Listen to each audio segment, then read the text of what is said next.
अस्मद्गुरु परमगुरु उन्यतिवरपूर्णं मुत्सयामुनं रामं पद्माक्षनाथ षडजित्तेने शरमारमापतीन् वन्दे वन्दे बृन्दावनजलं वल्लवी जनवल्लभं जयन्ती सम्भवं धाम विजयन्ती विभूषणं श्रीमान् वेङ्कटनाथार्य कवितार्किके वेदान्ताचार्यवर्यो मे सन्निधत्तां सदा हृदि प्रणामं लक्ष्मणमुनिप्रतिगृह्णातु मामकं प्रसादयति यत्सूक्तिः स्वाधीनपतिकां शुचिं तन्मन्त्रविक्षिपति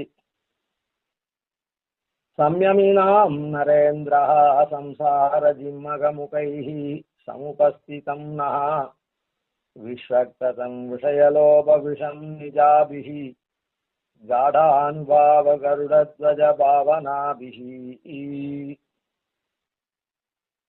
காடானுபாவ கருடத்வஜ பாவனாதிஷி அந்த அதிகமான பிரபாவத்தை உடைய கருடத்வஜனா இருக்கக்கூடிய எம்பெருமான் இருக்கானே அவனுடைய சிந்தனைகள்னால நம்முடைய சம்சார இம்மக முகைஹி சமுபஸ்திதம் விஸ்வக்ததம் விஷம் இருக்குதே விஷயலோப விஷம், அதாவது சம்சாரமாகிற சப்தங்களுடைய முகங்களாலே ஏற்பட்டதானே எல்லா பக்கமும் பரவி இருக்கிறதான சப்தாத விஷயங்களான ஆசையாகிற அந்த விஷத்தை இந்த எம்பெருமானுடைய சிந்தனையினால க்ஷிபதி போக்கடிக்கிறார்னு சொன்னதுக்கு இதுக்கு மூலம் ஆழ்வார் ஆரம்ப பிரபந்தத்திலேயே சாதிச்சிருக்கார் பாண்டு அப்படின்றத காண்பிக்கிறதுக்கு அத மொத்தத்துல இந்த பல்லாண்டுன்ற திருமொழியில என்ன சாதிச்சிருக்கார் அப்படின்றத மேலோட்டமா 12 பாசுரங்கள்ல சாதாரணமா லோகத்துல என்ன அர்த்தங்கள் சாதிச்சிருக்கா அந்த 12 பாசுரத்துக்கும் அப்படின்றத பார்த்தோம். இப்போ சுவாமி தேசிகன் செஞ்சொல் தமிழ் மறைகள் தெளிந்துரை போன் வாழியே அப்படின்னு உடைய பெருமை இருக்க. அதாவது செஞ்சொல் தமிழ் மறைகள் அப்படின்னு சொன்னா திருவாய்மொழியை மாத்திரம் சொல்றது உண்டு. ஆனா சந்தமிகு தமிழ் மறையோன் தூப்புல் தோன்னும் வேதாந்த குரு மொழிந்த பிரபந்தசாரம் அப்படின்னு சொல்றதுனால அந்த இடத்துல 4000 பாட்டு எங்கள் வாழ்வேன்னு சொல்றதுனால வேற இடத்துலயும் வாழ்வேலேந்து மங்கையரோர் என்று இவர்கள் மகிழ்ந்து பாடும் செய்ய தமிழ் மாலைகள் நான் தெளிய ஓதி தெளியாத மரணங்கள் தெளிகின்றோமேன்னு சொல்றதுனால இந்த செஞ்சொல் தமிழ் மறைகள் தெளிந்துரை போன் வாழியேன்ற இடத்துல 4000 எல்லாமே செஞ்சொல் தான்.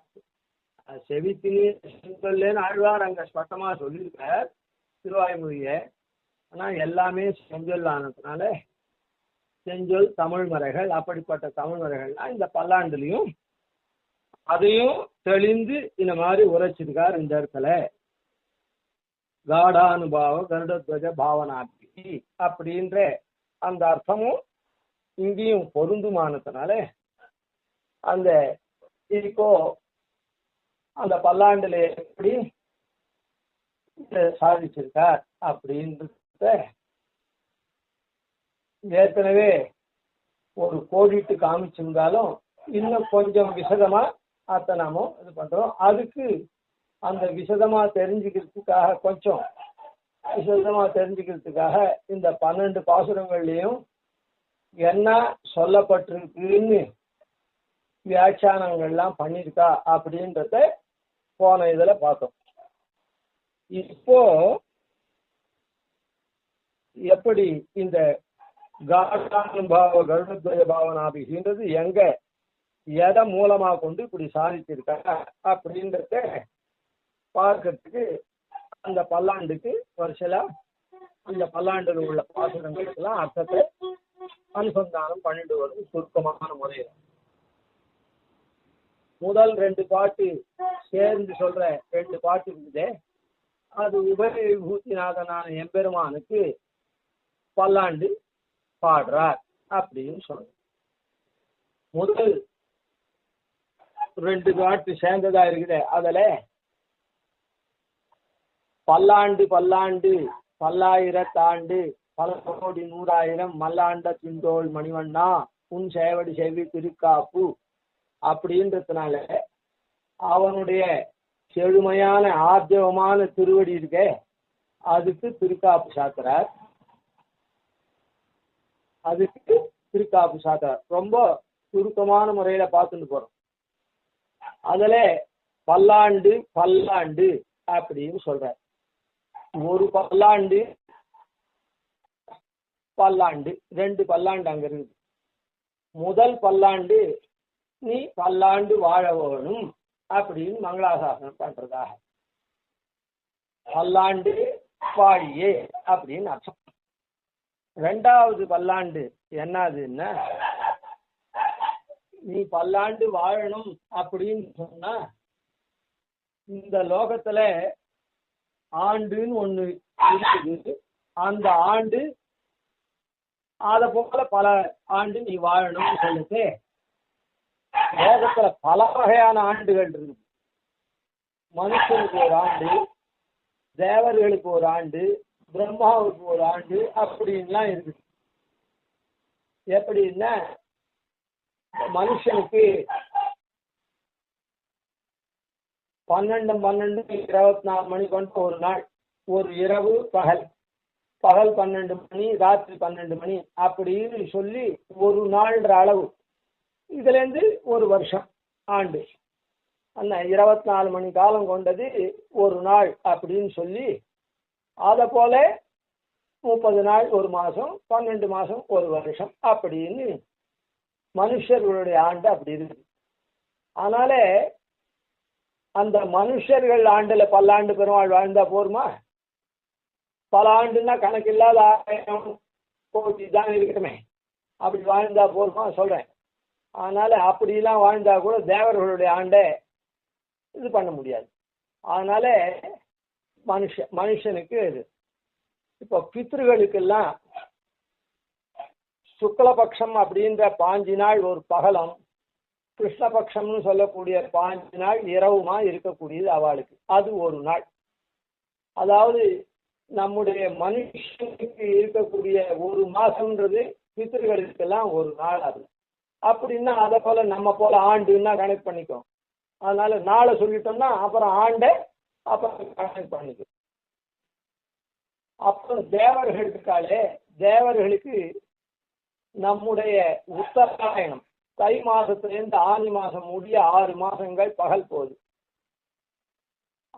ஆடி தொடக்கமா மார்கழி முடிய ராத்திரி போகுது. அதனாலதான் தேவர்களுக்கு உஷக்காலம் போல இந்த மார்கழி மாசம் வருது. அதனாலதான் நாம உஷக்காலத்துல நிச்சயம் அந்த மார்கழி மாசத்துல திருவாராதனம் பண்றோம். சரி, அது மேல போக வேண்டாம். அதனால தேவர்களுக்கு ஒரு ஆண்டு ஒரு நாள்ன்றது எது? நம்முடைய ஒரு வருஷம். மனுஷர்களுக்கு ஒரு ஆண்டுன்றது அவளுக்கு ஒரு நாள் தான். அப்போ அவளுடைய ஆண்டு அப்போ அது வேற கணக்கு பண்ணு.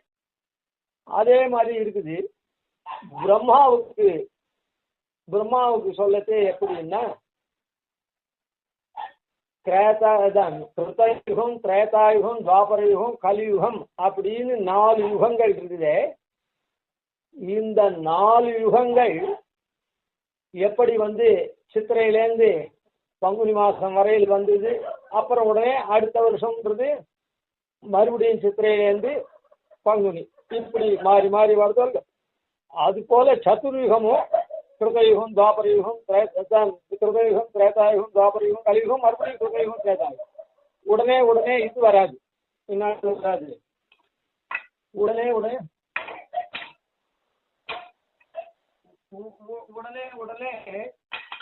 பிரளயமெல்லாம் வராது, 4 யுகம் ஆனவங்க. அதனால பிரம்மாவுக்கு 1000 சதுர்யுகம் வந்ததுன்னா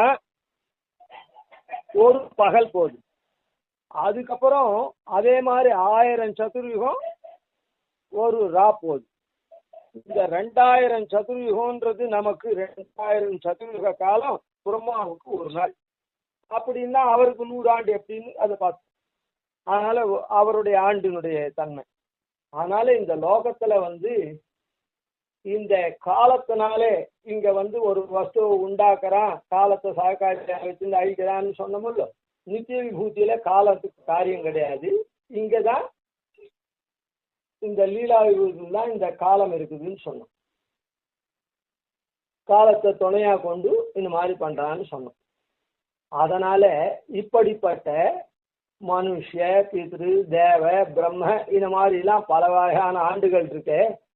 அந்த மாதிரி ஆண்டுல இப்ப அவளை காக்கணும்னா அவளுடைய ஆண்டுலயும் பல ஆண்டு இருந்தாதான் அவளெல்லாம் நல்லா காக்க முடியும் இல்லையா?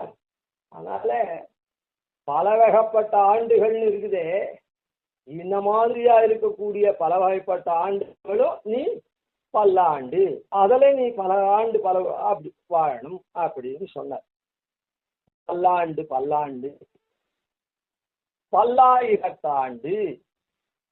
அப்புறம் அதுக்கப்புறம் என்ன சொன்னார்னா, இப்போ இதுல என்னாச்சு, இந்த ஐஸ்வர்யார்த்திகள்னு முதல்ல சொன்னமே, இந்த ஐஸ்வர்யார்த்திகள் தான் பிரம்ம பதம் ஓணும்னு ஒரு ஐஸ்வர்யம், இந்திர பதவி ஓணும்னு ஒரு ஐஸ்வர்யம், பித்ருலோகத்துக்கு போகணும்னு ஒரு ஐஸ்வர்யம், இங்கேயே நல்ல செழுமையா மனுஷனா இருக்கு தேவை நிறைய வேணும் அப்படின்னு. மொத்தத்தில் இந்த ஐஸ்வர்யார்த்தின்னு சொல்லக்கூடியவாள் இருக்காளே, என்ன அவளை வாழ்விக்கிறதுக்காக பல்லாண்டு பல வருஷம் இருக்கணும். அவளுடைய வருஷங்கள் எப்படிப்பட்டது, அது பல வகைப்பட்ட ஆண்டுகள். அந்த பல வகைப்பட்ட ஆண்டுகள்ல நீ பல்லாண்டு இருக்கணும் அப்படின்னு மங்களாசாசனம் பண்ண. அப்புறம் பல்லாண்டு பல்லாண்டு பல்லாயிரத்தாண்டு அப்படின்னு, அதாவது பல்லாயிரத்தாண்டு அப்படின்னு சொன்னார்.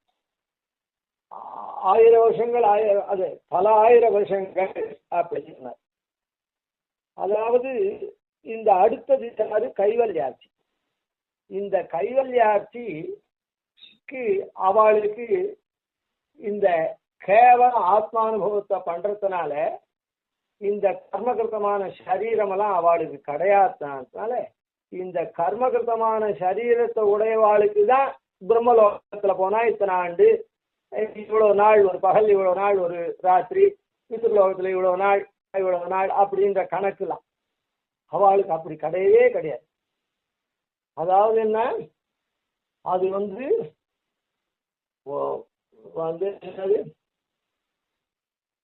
அதுக்கு கால கணக்கே கிடையாது கைவல்யத்துல போயிட்டா. அதனாலதான் சில பேர் என்ன சொல்றோம்னா, கைவல்யத்துக்கு போனா விட்டு திரும்பி வரவே மாட்டான், அங்கேயே இருந்துட்டு இருப்பான் அப்படின்னு சொல்றான். ஆனா சுவாமி தேசிகன் கைவல்யத்துக்கு போனாலும் சர்வே சவன தர்மானகான்னு சொல்றதுனால அந்த கைவல்ய பிராப்தியும் அந்த எம்பெருமானுடைய அனுகிரகத்தினாலதான் கிடைக்கிறதுனால அந்த எம்பெருமானுடைய அனுகிரகத்தினால கிடைக்கக்கூடிய கீழ் பிராப்திகள் எல்லாம் எம்பெருமான் தன்னை அடைவிக்கக்கூடிய மேல் பிராப்தி வரையில் அது கொண்டு விடும். ஐஸ்வர்யத்தை கேட்டு, அதாவது மற்ற தேவதைகள் இடத்துல இங்க இருக்கக்கூடிய அல்ப பிராப்தியை கேட்டோம்னா அது அல்பமா கொடுத்து அது அப்படியே முடிஞ்சு போயிடும். ஆனா இங்க இருக்கக்கூடிய நஸ்வரமா இருக்கக்கூடியவர்களை எம்பெருமானிடத்துல கேட்டோம்னா இந்த நஸ்வரமான பலன் அது இருக்க வேண்டிய நாள் இருந்துட்டு அந்த நாள்ல நமக்கு அந்த மாதிரி பலனை எம்பெருமான இடத்துல கேட்டு அனுபவிக்கிறதுனால அது மேல மேல உத்தரவுத்தரம் எம்பெருமான அடையக்கூடிய வழியை அவனுக்கு பண்ணும் அப்படின்னு சாஸ்திரங்கள்லாம் சொல்லிருக்கிறதுனால அவன் எம்பெருமான படிப்படியா அடையவன் அப்படின்னு. இதுல கைவல்யமும் இந்த 4 பேர் இருக்காளே, 4 பேர்ல மீதி 3 பேரும் எப்படிப்பட்டவான்னா சவன தர்மானகான்னு சொல்றான். நசிச்சு போகக்கூடிய பலனுங்க தான் தர்மங்களை தான், நசிச்சு போகக்கூடிய பலனுக்கு உண்டான தர்மங்களை அனுஷ்டிச்சவான்னு சொல்றதுனால கைவல்யம்ன்ற இது இறுதி கூடா எனையூழி அப்படின்னு அதுக்கு எவ்வளவு நாள்னு நமக்கு வேணா தெரியாதே தவிர, ஆனா அது ஒரு கால நாள்ல அது அழிஞ்சுதான், அது அழிஞ்சிடும். அதுக்கப்புறம் அப்படியே அவன் பகவான் அடையவன் அப்படின்னு சுவாமி தேசிகன் அதை இது பண்ணிருக்கார். அதனால கைவல்யத்துக்கு போனவனுக்கு மோட்சம் உண்டு அவன் கைவல்யத்திலே நிரந்தரமா இருக்க மாட்டான் அப்படின்னு சுவாமி தேசிகன் அதை சாதிச்சிருக்கார். இதுக்கு மேல இதுல சோத்தியம் குச்சோத்தியம் இதெல்லாம் பண்ணிட்டு போக வேண்டாம், அதுக்கெல்லாம் இது இடம் இல்லை. அதனால இந்த இடத்துல அப்படி அதனால இங்க ஆழ்வார் அதை எப்படி சாதிச்சிருக்கார் அப்படின்னு சொன்னா, அதுவும் இந்த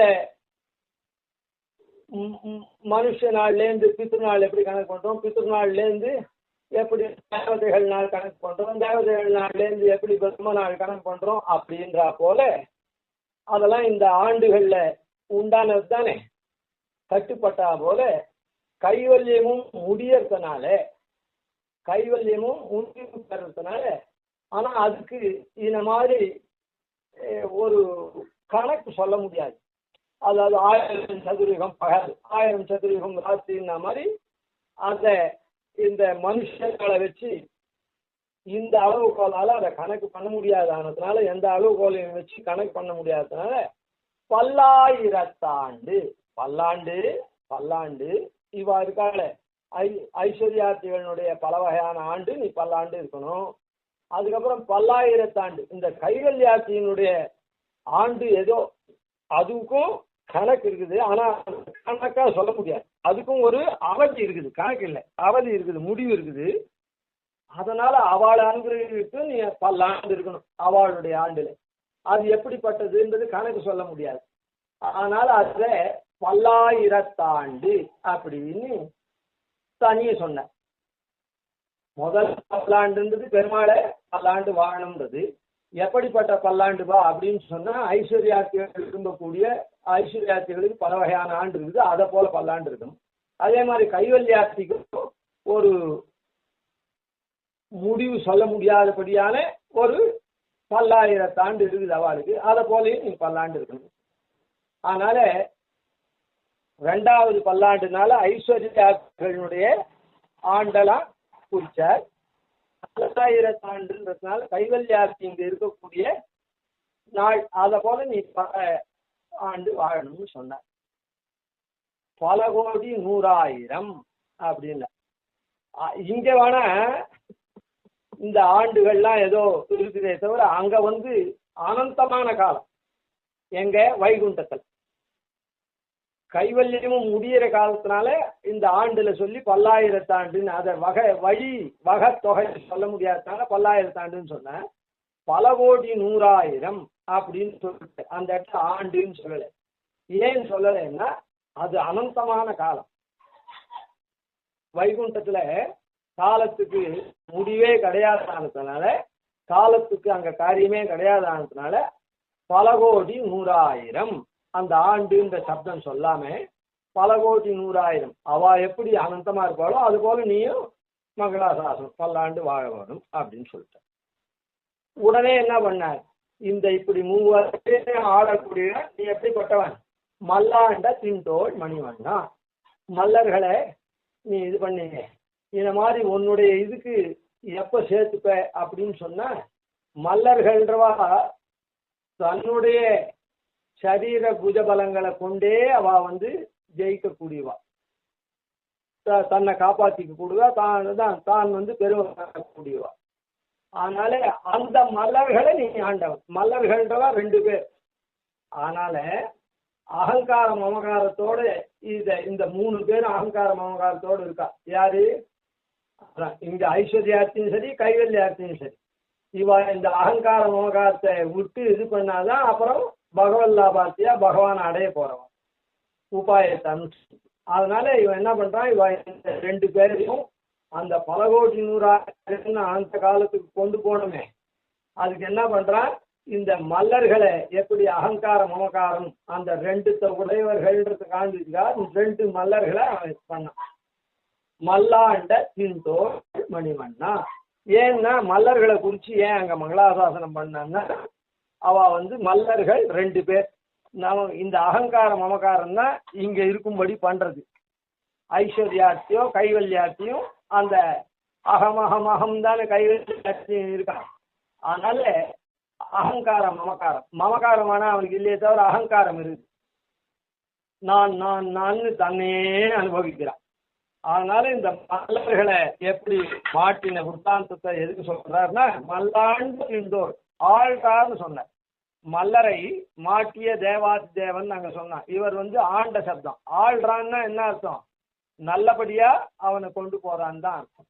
ஆள்றதுன்னா ராஜா ஆள்றான் நாட்டை அப்படின்னு சொன்னா நல்லபடியா ஆள்றான்னு அர்த்தம். திருடனை கூட அவன் ஜெயில போட்டான்னா அவன் திருத்தறதுக்காக தான், அவனுடைய தப்பு போறதுக்காக தான். அதனால மல் ஆண்ட தின்தோள் மணிவண்ணா.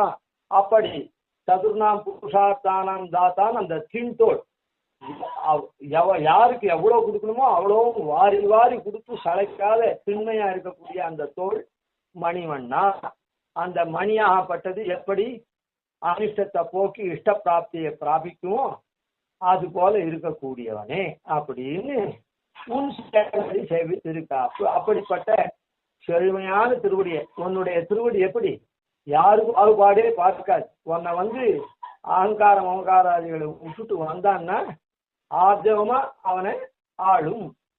உன் சேவடி செவி திருக்காப்பு, அதுக்கு பல்லாண்டு பாடுறேன் அப்படின்னு திருக்காப்பு சாத்திரேன்னு சொன்னார். அப்புறம் இதை ஸ்பஷ்டமாவே சொன்னார். அதாவது இது பெருமாளை சொன்ன இந்த இடத்துல அடியோமோடும் நின்னோடும்ன்றதுனால அடியோம் அப்படின்றதுனால இந்த இடத்துல பத்த ஜீவனை சொல்றதுனால அதனால இங்க லீலா விபூதிக்கு மங்களாசாசனம் பண்ணிட்டார். அங்கேயே ஆகி போச்சு. ஐஸ்வர்யாத்தி கைவல்யாத்தி அப்புறம் வைகுண்டத்தில் இருக்கவாளுடைய காலமெல்லாம் சொல்லிட்டதுனால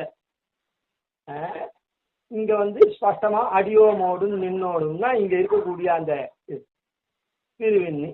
அதுக்கப்புறம் இப்படி இருக்கக்கூடிய பெருமாள் அடியோம்னு சொன்னாலே அந்த அடியோமுக்கு எதிர்த்தட்டுல இருக்கக்கூடிய நின் அப்படின்றது யாரு? கேவல நாராயணனா அப்படின்றத வியாபிக்கிறதுக்காக வடிவாய் நின் வளமார்வினில் வாழ்க. அடியோமோடும் நின்னோடும்னு சொன்னேரோ. அதனால அந்த நின் அப்படின்றது யாருன்னு தெரியணுமே. அதனால வடிவாய் நின் வளமார்வினில், வடிவாய் நின் வளமார்வினில் வாழ்கின்ற மங்கையும் பல்லாண்டு, உன்னுடைய மார்பில் வாழக்கூடிய மங்கையும் பல்லாண்டு அப்படின்னு சொன்ன. ஏன்னா இங்க அடியோம்னு சொல்லக்கூடியவன் இருக்கானே, இந்த அகங்காரத்தெல்லாம் விட்டு யானும் நீ என் உடமையும் நீன்னு அனுசந்திக்கிறவனுக்கு இந்த பெருமாள் பகவத் ஸ்வரூபம் இத்தனை நாள் வரையில் தெரியாது. அகங்காரம் அகங்காரம் இருக்கிறதுனால அது தாசபூத்தன் ஆன உடனே அவனுக்கு தெரியணுமோ இல்லை பெருமாள் எப்படி இருக்காங்க. அதனால அந்த இடத்துல அதே சொன்ன. அடியோமோ வடிவாய் நின் வளமாறுன்னு வாழ்கின்ற மங்கையும். அப்புறம் நித்திய சூரியர்களுக்கு மங்களாசனம். இப்போ லீலா விபூதியில இருக்கவாளுக்கு மங்களாசாசனம் பண்ணியாச்சு. என்னோடவும் உன்னோடவும் பிரிவிஞ்சு இருக்கணும் அப்படின்னு சொல்லிட்டதுனால ஒன்னும் இந்த லீலா விபூதியில் இருக்கிறவன் உபாயத்தை அனுஷ்டிச்சவனா இருப்பான், இல்லைன்னா உபாயத்தை அனுஷ்டிக்காத இங்க லீலாரசத்தை தரக்கூடியவனா இருப்பான். அதனால அடியோமோ என்னைக்கோ ஒரு நாளைக்கு உபாயத்தை அனுப்புறான். அதனால நித்திய சம்சாரியும் கிடையாது அப்படின்றது சுவாமி தேசிகனுடைய பட்சம். நித்திய சம்சாரின்னு இங்கேயே இருப்பார்கள், அவளுக்கு என்னைக்குமே மோட்சம் கிடையாது, கைவல்யாத்திக்கும் மோட்சம் கிடையாதுன்னு சொல்லக்கூடியவா. அதே மாதிரி நித்திய சம்சாரிகள்னு இந்த சம்சாரத்துல இருந்துட்டே இருப்பா, என்னைக்கும் அவளுக்கு மோட்சமே கிடையாது அப்படின்னு சொல்லுவார்கள். அந்த பட்சமெல்லாம் இல்லைன்றத இந்த இடத்துல என்ன அடியோமோடும்னு சொன்னதுனால இந்த அடியோம்ல இன்னைக்கே இவருக்கு முன்னையே பாகவதானவாளும் பகவத் பரதந்திரனானவாளும் தன்னும் தனக்கு பின்னால வரப்போறவா எப்படியா இருந்தாலும் அதனால எல்லாரையும் அடியோம்னு சேர்த்துக்கிறேன். புரியுதா? ஏன்னா மேல ஏழாட்காலும் பழிப்பிலோம் நாங்கள்னு எனக்கு முன்னே பிடிச்சே எங்க குலத்துல பழிப்பு இல்லாதவா இருக்கா அப்படின்னா கீழே வரப்போறவாளும் பழிப்பு இல்லாத இருக்கா அப்படின்றதுலாம் அது ஜோதகவானத்தினால அதை போல இந்த அடியோமோடுன்றதுல முன்னே இருக்கக்கூடிய பெருமாள் ஆசிரியத்துவா இவருக்கு பின்னால் இருக்கக்கூடிய ஆசிரியிக்க போறவா எல்லாரையும் சேர்த்து அடியோம்னு சொல்லிட்டேன். அதுக்கப்புறம் சுடராழியும் பல்லாம் வடிவா சோதி வளத்துறையும் சுடராழியும் பல்லாண்டு. படைப்போர் புக்கு முழங்கும் அப்பாஞ்ச சன்னியமும் பல்லாண்டு. அதாவது சக்கரத்தாழ்வாருக்கு பல்லாண்டு, சங்காழ்வாருக்கு பல்லாண்டு அப்படின்னு. சக்கரத்தாழ்வான் என்ன பண்றா, தன்னுடைய ஜோதிஷ் இருக்குது, சுதர்சன மகாஜ்வால கோட்டி சூரிய சமப்பிரபா அஜானாந்தசமே தேவ விஷ்ணோர் மார்க்கம் பிரதர்ஷயான்னு தன்னுடைய ஜோதிஷனால நம்முடைய அஜானத்தெல்லாம் அடி அறுத்து அந்த விஷ்ணுவனுடைய மார்க்கத்தை பிரதர்சனம் பண்ணக்கூடிய சக்கரத்தாழ்வாருக்கு நமக்கு வளத்தில் இருக்கார் அவர். அதனால அந்த வளம்னா நலத்தை கொடுக்கக்கூடிய அந்த சக்கரத்தாழ்வாருக்கு அப்படின்னா நித்திய சூரிகள். அதனால இந்த 2 பாசுரத்தினாலையும் நித்திய சூரிகளை பண்றார். அடியோன்றதுனால இங்க இருக்க பத்த ஜீவருக்கு அவன் பெருமாளுக்கும் சேர்த்து பல்லாண்டு பாடுறார். அங்க நித்திய சூரிகள்ன்றவா எப்படியுமே பெருமாளை விட்டு இல்லை, அவ நித்திய அபிமதத்துல இருக்கிறதுனாலதான் அவளுக்கு நித்திய சூரியின் பேர். புரியுது? அதனால சக்கரத்தாழ்வாரோட கூடவும் என்ன அப்படின்னு சொல்லணும்னு அவசியம் இல்லை. ஆனா அப்படியும் சாதித்திருக்கார். அந்த நித்திய சூரியெல்லாம் எப்படி பெருமாளோட இருக்கா, ஒன்றியே இருக்கான்றத வடிவார் சோதி வளத்துறையும் சுடராழியும் பல்லாண்டு. எல்லாருக்கும் வளம் நலத்தை கொடுக்கக்கூடிய அந்த சுடராழிக்கு பல்லாண்டு அப்படின்னு சொன்னார். அவர் எப்படி இருக்கார்? வடிவார் சோதி வளத்துறை, அந்த வடிவு நிறைந்ததா இருக்கு அப்படின்னு சொன்னார். இப்போ இங்க பார்க்கணும், சக்கரத்தாழ்வாருக்கு சொல்லச்சே வடிவு ஆர்ந்த சப்தத்தை போட்டார், நிறைந்து இருக்கிறத சொன்னார். ஆனா பிராட்டிக்கு போடச்சே வடிவாய் உன்னுடைய வடிவமாவே இருக்கான்னு சொன்னார். அதனால என்னன்னா அங்க பெருமாளோட சேர்ந்தவள் அர்த்தம், விட்டு பிரியாதவள், விஷ்ணு ஸ்ரீ அனபாயினி அப்படின்னு அர்த்தம். அகலக்கில்லேன் இறையுமென்னு அலர் மேல் மங்கை உரைமார்வா அப்படின்னு வடிவாய். அந்த பெருமாளுக்கு திருமேனி எப்படி இருக்குதோ அந்த திருமேனியில இவளும் வடிவா இருக்கான். வடிவுன்னா இப்ப கை இருக்குதுன்னா அது தனி இல்லை, அந்த உடம்புல அது ஒரு அங்கம். அது போல கையில சக்கரம் வடிவார் சோதி வளத்துறையும்னா அந்த வடிவை பூர்ணமாக்குறது அப்படின்னு சொன்னா இந்த திருமேனிக்கு அழகு கொடுக்கறதுன்னு அர்த்தம். அதனால வடிவார் அப்படின்னு சொல்றது இந்த திருமேனிக்கு திருமேனிக்கு பரிபூர்ணமா ஜோதிஷா தான் குடிச்சோதியாய் உனது முகச்சோதி மலர்ந்ததோன்ற ரீதியில அப்படி சேர்க்கக்கூடியது. அதனால இங்க ஆர்ந்த சப்தத்தை பிரயோகப்படுத்திருக்கார், அங்க ஆய் அப்படின்றது பிரயோகப்படுத்திருக்கார். அதனால வடிவாய் அப்படின்னு சொல்றதுனால எம்பெருமானுடைய திருவுருவத்திலேயே இருக்கக்கூடியவர். இந்த எம்பெருமானுக்கு திருவுருவத்துக்கு இது சோபையை கொடுத்து பூர்ணமாக அப்படின்னு.